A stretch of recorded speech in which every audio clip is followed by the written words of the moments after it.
একবার ভাবুন তো, আপনি পৃথিবীতে না থাকলে কে কে আপনার জন্য কষ্ট করবে, কে কে আপনাকে খুব মিস করে কান্না করবে। সবচেয়ে বড় আনন্দের দিনেও সে লুকিয়ে কান্না করবে শুধু আপনার জন্য।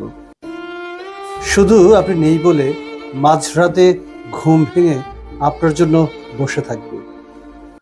আপনি না থাকলে এভাবে এই পৃথিবীতে যারা আপনাকে মিস করবে, এদের সংখ্যা কত? এদের সংখ্যা হয়তোবা এই এক হাতের আঙুলের মতো, হয় 2 জন, 3 জন, কিংবা বড় জোর 4 জন। ইয়েস, এটাই আপনার পৃথিবী। যতদিন বাঁচবেন শুধু এই মানুষগুলোর জন্যই বাঁচুন। এই পৃথিবীতে যদি কোনো কিছুর জন্য স্যাক্রিফাইস করতে হয়, তাহলে এই মানুষগুলোর জন্যই করুন।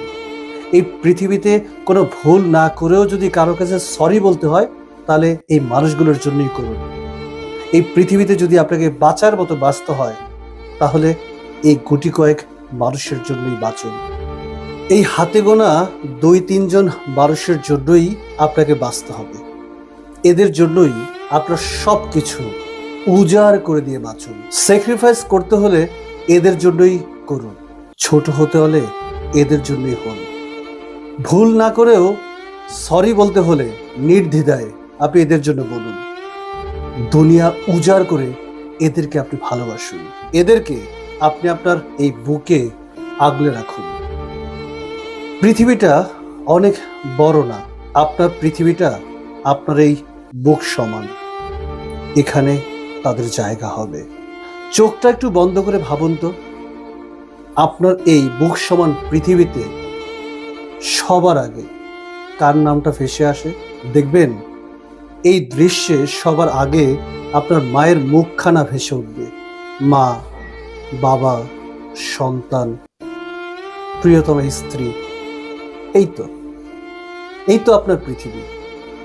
এই গুটি কয়েক মানুষের জায়গা আপনার এই বুক সমান পৃথিবীতে হবে। এদেরকে পৃথিবীতে ভালো রাখার জন্য ফাইট করুন।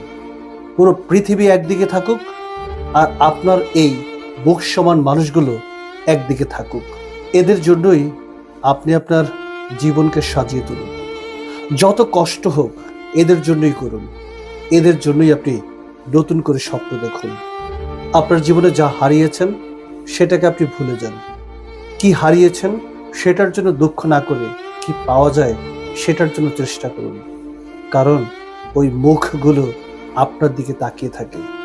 আপনি তাদের শেষ আশার আলো। তাদের জন্য আপনাকে কিছু একটা করতে হবে। তাই ভেঙে না পড়ে তাদের জন্য কিছু একটা করুন। এমন কিছু করুন যাতে তাদের মুখে হাসি ফুটে সব সময়ের জন্য। তাদের জন্যই বাঁচুন, বাঁচার মতো করে বাঁচুন। একটু জানাবেন কি আপনার ওই বুক সমান পৃথিবীতে কে কে আছেন? ভিডিওটি ভালো লাগলে শেয়ার করে দিবেন। আর অবশ্যই আমার এই পেজে নতুন হয়ে থাকলে লাইক করবেন, কমেন্ট করবেন, শেয়ার করবেন। অথবা যদি আপনি আমার ইউটিউব চ্যানেলে দেখে থাকেন তাহলে চ্যানেলটি সাবস্ক্রাইব করে আমার সাথেই থাকুন। নিত্য নতুন এমন ভিডিও তৈরি করব আপনাদের জন্য। ভালো থাকুন, সুস্থ থাকুন। দেখা হবে অন্য কোনো দিন অন্য কোনো টপিকস নিয়ে। সেই প্রত্যাশায় আজকের মতো বিদায়। আসসালামু আলাইকুম।